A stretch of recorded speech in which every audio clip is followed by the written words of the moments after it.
அனைவருக்கும் வணக்கம். இன்றைக்கு இந்த பதிவில் மருமகள் வாக்கு என்ற சிறுகதையை பற்றி பார்க்க போகிறோம். மறுநாள் தேர்தல். பூனைக்கும் கிளிக்கும் இருமுனை போட்டி. கிளி அபேட்சகர் வீரபாகு கோனாரும், பூனை அபேட்சகர் மாறியாடும் பெருமாள் பிள்ளையும் உயிரை கொடுத்து வேலை செய்தார்கள். ஊர் இரண்டுபட்டு நின்றது. சமையல் வேலைக்கு செல்பவர்களும் கோயில் கைங்கரியக்காரர்களும் நிறைந்து அக்ரஹாரத்து பிள்ளையார் கோயில் தெரு கிளியின் கோட்டை என்று சொல்லிக் கொண்டார்கள். அந்த கோட்டைக்குள் பல குடும்பங்களுக்கும் பால் வார்த்து கொண்டிருந்தவர் வீரபாகு கோனார்தான். மீனாட்சி அம்மனிடம் சொந்தமாக பசு இருந்தது. வேலைக்கு கால்படி பாலை வீட்டுக்கு எடுத்துக்கொண்டு மிச்சத்தை நியாயமாக தண்ணீர் சேர்த்து விளக்கு விட்டு விடுவாள். ரொக்கம்தான். கடனுக்குத்தான் இந்த கடங்கார வீரபாகு கோனார் இருக்கிறானே. மீனாட்சி அம்மாள் அப்படி ஒன்றும் வறுமைப்பட்டவள் அல்ல. இருந்த வீட்டுக்கும் ஊரடியில் 66 சென்ட் நஞ்சைக்கும் அவள் சொந்தக்காரி. தாலுகா பியூனாக இருந்து சில வருஷங்களுக்கு முன் இறந்து போன அவள் கணவன் அவள் பெயருக்கு கிரைய முடித்து வைத்த சொத்து இது.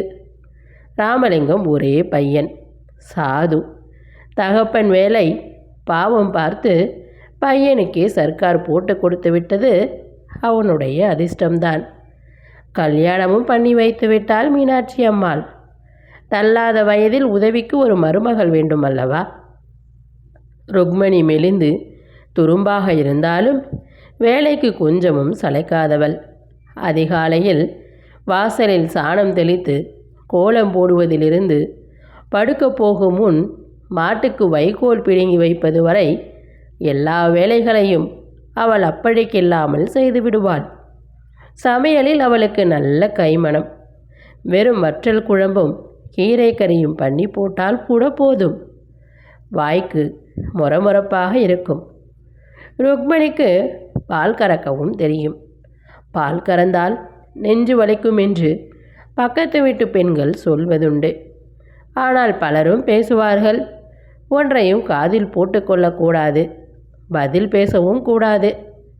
ஏன், யாரிடமும் எதுவும் பேசாமல் இருப்பது ரொம்ப ரொம்ப உத்தமம். நாம் உண்டு நம் காரியம் உண்டு என்று இருந்துவிட வேண்டும். இப்படி மருமகள் வந்த அன்றே மாமியார் புத்திமதிகள் கூறியாகிவிட்டது.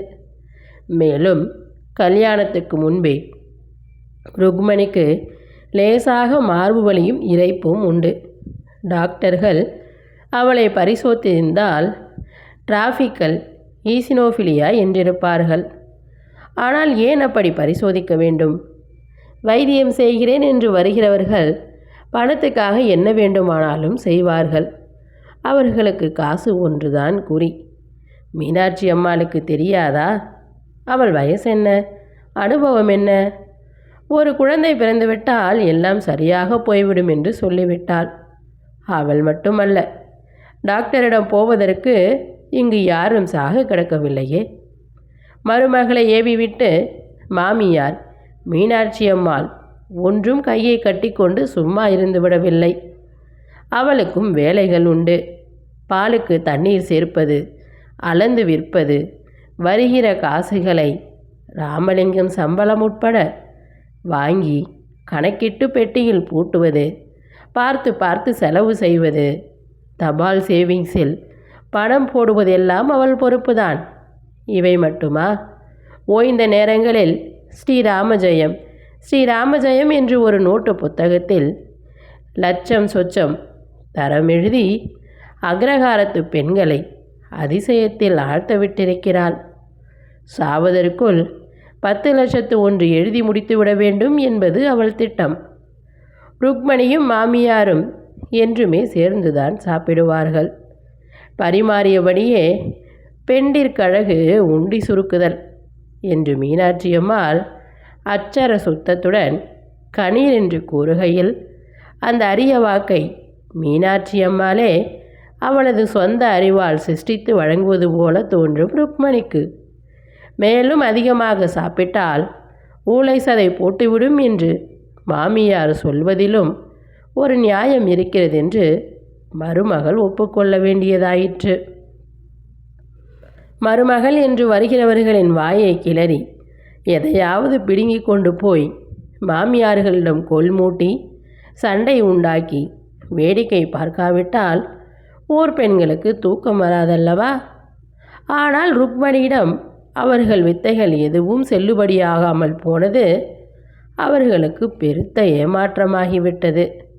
சதா வீட்டோடு அடைந்து கிடக்கும் போது அவள் எப்போதாவது கோவிலுக்கோ குளத்துக்கோ அனுப்பப்படும் போது அவளை விரட்டி கொண்டு பின்னால் ஓடிய பெண்கள் இப்போது ஓய்ந்து இந்த பெண் வாயில்லா பூச்சி என்று ஒதுக்கிவிட்டார்கள். இரவு நேர திண்ணை வம்புகளின் போது மாட்டுப்பெண் எப்படி இருக்கா என்று துளைக்கிறவர்களிடம் அவளுக்கு என்ன நன்னா இருக்கா என்று மேலெண்ணத்தில் நானுனியை அழுத்தி பதில் சொல்லி அடைத்துவிட்டு அடுத்த விஷயத்துக்கு நகர்ந்து விடுவாள் மீனாட்சி அம்மாள். அவளா?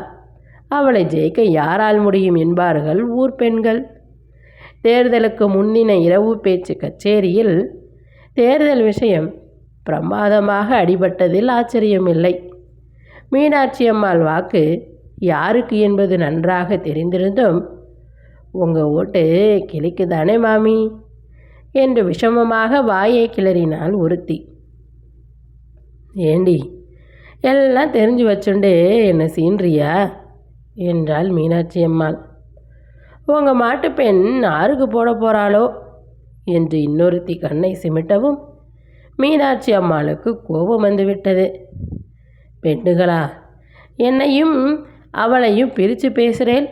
நானும் அவளும் ஒன்று, அது தெரியாதவ வாயில மண்ணு என்று அவள் ஒரு போடு போடவும் எல்லோரும் பெரிதாக சிரித்தார்கள். காலையில் வாக்குப்பதிவு சற்று மந்தமாகவும் மதியத்துக்கு மேல் ரொம்ப சுறுசுறுப்பாகவும் இருந்தது. மீனாட்சி அம்மாள் முதல் ஆளாக போய் ஓட்டு போட்டுவிட்டு வந்துவிட்டாள். வீட்டிலிருந்து கூப்பிடுகிற தூரத்தில் ஆற்றுக்கு போய் வருகிற வழியில் இருக்கிற தொடக்கப்பள்ளிதான் சாவடி. ராமலிங்கம் குளித்துவிட்டு திரும்புகிற வழியில் ஆட்கள் பிடித்திழுக்க ஈரத்துணியோடு அவன் ஓட்டளிக்கும்படி ஆயிற்று. மத்தியான உணவுக்கு பிறகு வழக்கமாகிவிட்ட சாப்பாடு மயக்கத்தில் மீனாட்சி அம்மாள் தாழ்வாரத்தின் நிலைப்படியில் தலை வைத்து படுத்து கிடந்தாள். ருக்மணி தொழுவத்தில் மாட்டுக்கு தவிடும் தண்ணீரும் காட்டிக்கொண்டிருந்தாள். கொஞ்ச நேரத்துக்கு முன்புதான் அது சொமட்டுக்கட்டுக்கு ஒரு கட்டுப்புல் என்று தீர்ந்திருந்தது. அது குடிப்பதையும் தின்பதையும் பார்த்து கொண்டே இருப்பது ருக்மணியின் மிகப்பெரிய சந்தோஷம். மாமியாரின் அதிகார எல்லைக்குள் வெளியே கிடைக்கிற சந்தோஷம் சவமே. வயத்தாளி கொண்டே எம்பிட்டு தின்னாலும் உன் பசி அடங்காது என்று பொய் கோபத்துடன் அது நெற்றியை செல்லமாய் வருடுவாள். மாடுன்னு நினைக்கப்படாது, மகாலட்சுமி ஆக்கும். ஒரு நாளை கூட வயிறு வாடப்படாது. வாடித்தோ கறவையும் வாடி போயிடும். கண்ணும் கருத்துமா கவனிச்சிக்க வேண்டும் என்பது மீனாட்சி அம்மாளின் நிலையான உத்தரவு. பசுவே, நீ மட்டும் பெண்ணா இல்லையா? உண்டி சிறுங்கிற நியாயம் உனக்கும் எங்கள் மாமியாருக்கும் மாத்திரம் கிடையாதா? சொல்லு என்று அதன் முதுகில் தட்டுவாள் ருக்மணி. அவளுக்கு சிரிப்பு சிரிப்பாய் வரும். அதன் கழுத்து தொங்கு சதையை தடவி கொடுப்பதில் அவளுக்கு தனியான ஆனந்தம். அதற்கும் இது பிடிக்கும். முகத்தை இவள் பக்கமாய் திருப்பி இவள் மேல் ஒட்டி கொள்ள பார்க்கும். நான் இன்னைக்கு ஓட்டு போட போகிறேன். உனக்கு அந்த உபத்திரம் ஒன்றும் கிடையாது. நான் யாருக்கு போடணும் நீ சொல்லு. சொல்லுவியா? நீ யாருக்கு போட சொல்கிறியோ அவளுக்கே போடுறேன். உனக்கு பூனை பிடிக்குமோ கிளி பிடிக்குமோ சொல்லு. எனக்கு யாரை பிடிக்குமோ அவளைத்தான் உனக்கும் பிடிக்கும் இல்லையா? நிஜமாக சொல்கிறேன், எனக்கு கிளியைத்தான் பிடிக்கும். கிளி பச்சை பசேல்னு எம்பிட்டு அழகாக இருக்குது. அது மாதிரி பறக்கணும்னு எனக்கு ரொம்ப ஆசை. பூனையும் எனக்கு பிடிக்கும், ஆனால் அதை விட கிளியை பிடிக்கும். ஆனால் பூனைக்கு கிளியை கண்டாலே ஆகாது. வாளியில் தண்ணீர் தணிந்து விடவே குடத்திலிருந்து மேலும் தண்ணீரை சரிந்து தவிடும் அள்ளி போட்டாள். அதற்குள் பசு அடியிலிருந்து ஒரு வாய் வைக்கோலை கடித்துக்கொண்டு அப்படியே தண்ணீரையும் உறிஞ்ச தொடங்கவே எரிச்சலுடன் அதன் வாயிலிருந்து வைக்கோலை அவள் பிடுங்கி எறியவும் வாயில் ஒரு ஆட்டமாடி தண்ணீர் சிந்தியது. சவமே, எதுக்கு இப்படி சிந்தி செதற? தேவாளுக்காச்சா அசுராளுக்காச்சா? ஒழுங்கா குடியே என்று அதன் தாடையில் ஒரு தட்டு தட்டினாள். அது இடம் வலமாய் தலையை ஆட்டி அசைக்க தவிட்டு தண்ணீர் பக்கங்களில் சிதறி ருக்மணியின் மேலும் பட்டது. அவள் புடவை தலைப்பால் முகத்தை துடைத்து கொண்டாள். பசு இப்போது தண்ணீரை உரியாமல் வாளியின் அடியில் வாயை தனித்து பின்னாக்கு கட்டி ஏதாவது கிடைக்காதா என்று துழாவ தண்ணீரின் மேல்மட்டத்தில் காற்று குமிழிகள் சலசலவென்று வெளிப்பட்டன. மூச்சு முட்டி போய் முகத்தை சடக்கென அது வெளியே எடுத்து தலையை மேல் நோக்கி நிமிர்த்தி முசு முசுவென்றது. அதன் முகத்தை சுற்றி விழுந்திருந்த தவிட்டு வளையத்தை பார்க்க அவளுக்கு சிரிப்பு வந்தது. கேட்டாயா பசுவே, நீ இப்போ மட்டும் இப்படி கறந்தா போராது. எனக்கு குழந்த பிறந்த அப்புறமும் இப்படியே நிறைய கறந்துட்டுருக்கணும். என் குழந்த உன் பாலை குடிக்க வேண்டாமா? உன் குழந்தை குடிக்கிற மாதிரி என் குழந்தையும் உன் மடியில் பால் குடிக்க சம்மதிப்பியோ? எங்கள் ஆத்துக்காரர் சொல்கிறாப்பல, எனக்கும் தான் மாறே கிடையாது, மார்வழி தான் இருக்குது. மாறில்லாட்டா போகுது, ஆனால் நிச்சயமாக எனக்கும் குழந்தை பிறக்கத்தான் போகுது. பெற போகிறவள் எங்கள் மாமியார் சொல்கிறாப்போல எப்போவாவது ஒரு தரம் படுத்துண்டாலும் பெறத்தான் செய்வா. பெறாதவ என்றைக்கும் பெற போகிறதில்ல. யுத்தத்தில் செத்து போனானே எங்கள் அண்ணா மணி, அவன்தான் எனக்கு பிள்ளையாக வந்து பிறக்க போகிறான். தெரியுமா உனக்கு? கொம்ப கொம்ப ஆட்டு, ஓரளவும் தெரியாது உனக்கு. நன்னா திம்பாய். பசு பொத்து பொத்து என்று சாணி போட்டு ஒரு குடம் மூத்திரத்தையும் பெய்தது. உடனே அவளே அவசரத்துடன் சாணியை இரு கைகளாலும் லாவகமாக அள்ளி கொண்டு போய் சாணி குப்பையில் போட்டுவிட்டு வந்தாள். புல்தரையில் கையை துடைத்துவிட்டு மீதமிருந்த தண்ணீருடன் வாளியையும் குடத்தையும் எடுத்துக்கொண்டு அங்கிருந்து நகர்ந்தாள். பசு அவளை நிமிர்ந்து பார்த்து மா என்று கத்திற்று. போகிறேன், போய் ஓட்டு போட்டுட்டு வந்து கண்ணுக்குட்டியை குடிக்க விடுற.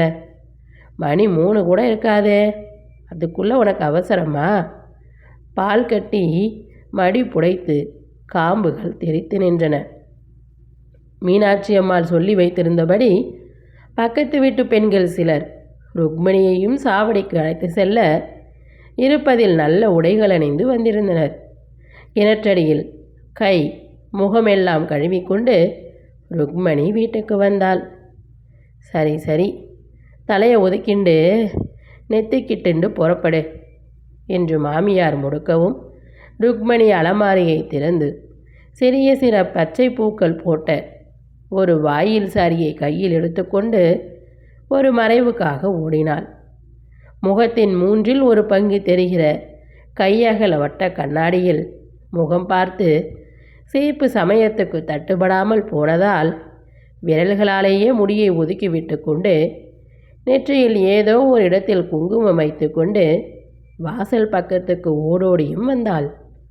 வந்திருந்த பெண்களில் ஒருத்தி மீனாட்சி அம்மாள் முகத்தை ஓரக்கண்ணால் பார்த்துவிட்டு, ஏண்டி எம்புட்டு நேரமடி என்று கேட்கவும் ருக்மணி துணுக்கின்றது.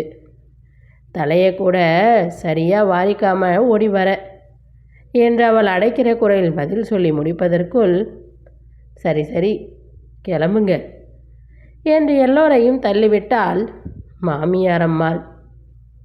படி இறங்கியவளை கையை தட்டி, இந்தா சொல்ல மறந்துட்டேனே, ஒரு நிமிஷம் இங்கே வந்துட்டு போ என்று வீட்டுக்குள் கூட்டி போனாள். குரலை தனித்து, ஞாபகம் வச்சுருக்கியா? தப்பாக போட்டுடாத, ஒரு சீட்டு தருவா. பூனை படமும் கிளி படமும் போட்டிருக்கும். பூனை படத்துக்கு பக்கத்தில் முத்திரை குத்திடு. வழியில் இதுகள்கிட்ட வாயை கொடுக்காத போ என்றாள். சாவடி அமைதியாக இருந்தது. பல வளைவுகளுடன் ஒரு பெண் வரிசையும் சற்று நேராக ஒரு ஆண் வரிசையும். பெண் வரிசையின் நீளம் சிறிது அதிகம். வர்ணங்கள் நிறைந்த பெண் வரிசை மலர்கள் மலிந்த ஒரு கொடி போலவும் ஆண் வரிசை ஒரு நெடிய கோல் போலவும் தெரிந்தன. ஓட்டளித்து வெளிவந்த சில ஆண்முகங்களில் தந்திரமாய் ஒரு காரியம் நிகழ்த்திவிட்ட பாவனை தென்பட்டது. ஒரு சாவு சடங்கை முடித்து வருவது போல் சில முகங்கள் களையற்று வெளிப்பட்டன. அநேகமாய் பெண்கள் எல்லோருமே மிதமிஞ்சிய அடக்கி கொள்ள முயலும் சிரிப்புகளுடன் பற்களாக வெளியே வந்தனர். ருக்மணிக்கு ரொம்பவும் சந்தோஷம். எல்லாமே அவளுக்கு பிடித்திருந்தது. அந்த பள்ளி காம்பவுண்டுக்குள் செழிப்பாக வளர்ந்து நின்ற வேப்ப மரங்களை அவள் மிகவும் விரும்பி நோக்கினாள். வெயில் மந்தமாகி லேசாக காற்றும் சிலுசிலுக்க அது உடம்பை விட மனசுக்கு வெகு இதமாக இருப்பதாக அவள் உணர்ந்தாள். கண்ணில் பட்டதெல்லாம் அவளை குதூகலப்படுத்திற்று. இன்னைக்கு மாதிரி என்னைக்காவது நான் சந்தோஷமாக இருந்திருக்கேனா என்று அவள் தன்னைத்தானே கேட்டுக்கொண்டாள். அதோ அனிசமரம். ஒரு கோடியில் ஒரு கிணற்றடியில் ஒற்றைப்பட்டு அது நிற்கிறது. அது அனிசமரம்தானா? ஆம், சந்தேகமே இல்லை. வேம்பனூரில்தான் முதலாக அவள் அனிசமரத்தை பார்த்தாள். அதற்கு பிறகு இத்தனை வருஷங்களில் வேறு எங்குமே அவள் பார்க்கவில்லை. உலகத்தில் யாரோ ஒரு அனிசமரம்தான் உண்டு. அது வேம்பனூர் தேவசகாயம் ஆரம்ப பாடகசாலை காம்பவுண்டுக்குள் இருக்கிறது என்று உறுதிப்படுத்தி கொண்டிருந்தவள் இவ்வூரில் இன்னொன்றை கண்டதும் அதிசயப்பட்டு போனாள். ஒரு கால் அந்த மரமே இடம்பெயர்ந்து இங்கே வந்து விட்டதா? எவ்வளவு பழங்கள்! ருக்மணிக்கு ஆனந்தம் தாங்க முடியவில்லை. அனிசமரம் அனிசமரம் என்று உரக்க கத்த வேண்டும் போல் இருந்தது. அனிச்சம்பழம் தின்று எவ்வளவு காலமாகிவிட்டது. அதன் ருசியே தனி. வேம்பனூரில் அவள் 5வது வரை படித்தபோது எத்தனை பழங்கள் தின்றிருப்பாள்? கணக்கு உண்டா அதற்கு? பையன்களுடன் போட்டி போட்டுக்கொண்டு அவள் மரத்தில் ஏறுவாள். 2 தொடைகளும் தெரிய பாவாடையை தார்பாய்ச்சி கட்டிக்கொள்வாள். மரம் ஏற தெரியாத அவளுடைய சிநேகிதிகள், ருக்கு எனக்கு போடுடி, எனக்கு போடுடி என்று கத்தியபடி கீழே அண்ணாந்து நிற்க மரத்தின் உச்சாணி கிளைகளில் இருந்தபடி பழம் தின்று கொட்டைகள் துப்பி மகிழ்ந்ததை நினைத்தபோது அவளுக்கு புல்லரித்தது. கண் துளிர்த்தது. புளியங்கொட்டை சாரும் சஞ்சல் சாரும் ஞாபகம் வரவே அவளுக்கு சிரிப்பாய் வந்தது. பாவம், அவர்கள் எல்லாம் செத்து போயிருந்தாலும் போயிருக்கலாம் என்று எண்ணிக்கொண்டாள். மீண்டும் சின்னவளாகி பள்ளிக்கு போக முடிந்தால் எத்தனை நன்றாக இருக்கும் என்று தோன்றியது அவளுக்கு. மரங்கள் காற்றில் அசைந்து கொண்டிருந்தன. ருக்மணி கொஞ்சம் கூட எதிர்பார்க்கவில்லை. அந்த அனிச மரத்தின் ஒரு நுனிக்கிளையில் ஒரு பச்சை கிளி சிவந்த மூக்குடன் பறந்து வந்து உட்கார்ந்து கீறிச்சிட்டது. கிளை மேலும் கீழுமாக ஊசலாடியது. என்ன ஆச்சரியம்! கிளியே வா, நீ சொல்ல வேண்டியதில்லை. என் ஓட்டு உனக்குத்தான். முன்பே நான் தீர்மானம் செய்தாயிற்று. ஆனால் என் மாமியாரிடம் போய் சொல்லிவிடாதே. பூனைக்கு போட சொல்லியிருக்கிறாள் அவள். நீயே சொல்லு, கிளிக்கு போடாமல் யாராவது பூனைக்கு போடுவார்களா? என் மாமியார் இஷ்டத்துக்கு வித்தியாசமாக நான் இதை செய்ய வேண்டியிருக்கிறது. என்ன செய்ய சொல்லு. சரி, இப்போது நீ எங்கிருந்து வருகிறாய்? எங்கள் வீட்டுக்கு வாயேன். நீ எப்போது வந்தாலும் என்னை பார்க்கலாம். மாட்டுத் தொழுவத்தில் தான் இருப்பேன். இப்போது வர சௌகரியமில்லை என்றால் பின் எப்போதாவது வா. எனக்கு குழந்தை பிறகு வந்தாயானால் ரொம்ப சந்தோஷமாக இருக்கும். என் குழந்தையும் உன் அழகை பார்ப்பான் அல்லவா? வரும்போது கிளியே, குழந்தைக்கும் பழம் கொண்டு வா. ருக்மணி அன்று வரை கியூ வரிசைகளை கண்டவளில்லை. இது அவளுக்கு புதுமையாகவும் ஒரு நல்ல ஏற்பாடாகவும் தெரிந்தது. ரயில் மாதிரி நீளமாக இருந்த வரிசை இப்போது குறுகி போய்விட்டது. ஆண்கள் 7-8 பேர் நின்றனர். சாவடி அவள் பக்கம் வேகமாக வந்து கொண்டிருந்தது. அவளுக்கு முன்னால் 8-9 பேர் பெண்கள். தான் அறைக்குள் பிரவேசித்ததும் வேறு ஆண்களின் அருகாமை அவளுக்கு கூச்சத்தையும் ஒரு வகை மனக்கிளர்ச்சியையும் உண்டு பண்ணிற்று. யாரையும் நிமிர்ந்து பாராமல் சுற்றி இருப்பவற்றை மனசில் கனவு சித்திரமாக எண்ணிக்கொண்டு முன்னகர்ந்தாள். இளம் கருப்பாய் மயிரின்றி கொழுகொழுவன இரு கைகள், ஒரு நீள் சதுர மேஜையின் மேல் காகித அடுக்குகள், சிவப்பு, மஞ்சள், பேனா, பென்சில்களுக்கிடையே இயங்க அவளுக்கு ஒரு வெள்ளை சீட்டு நீட்டப்பட்டது. யார் யாருடையவோ கால்கள் குறுக்கும் நெருக்குமாய் கோடுகளிட்டன. ஒரு நாணயம் தரையில் விழுந்த சத்தம் காதில் விழுந்தது. கடைசியில் ஒரு ஸ்கிரீன் மறைப்புக்குள் எப்படியோ தான் வந்துவிட்டதை ருக்மணி உணர்ந்தாள். அவளுக்கு பின்னால் திரைக்கு வெளியே ஒரு பெண் சிரிப்பொலி தெரித்து நொடியில் அடங்கிற்று. ருக்குவின் நெஞ்சு படபடவென அழைத்து கொண்டது. பொறுக்க முடியாதபடி மூத்திரம் முட்டிற்று. சுவாமி, என்ன அவஸ்தை இது? பற்கள் அழுந்தின. ஐயோ, பால் கறக்க நேரமாயிருக்குமோ என்ற நினைவு வர மடியில் பால் மூட்டி தெறிக்க மருகும் பசுவும் கட்டிலிருந்து தாவி தவிக்கும் அதன் கன்றும் அவள் செவிகளில் அலறி கேட்டன. அவள் உடம்பு இப்படி பதறுவானேன்?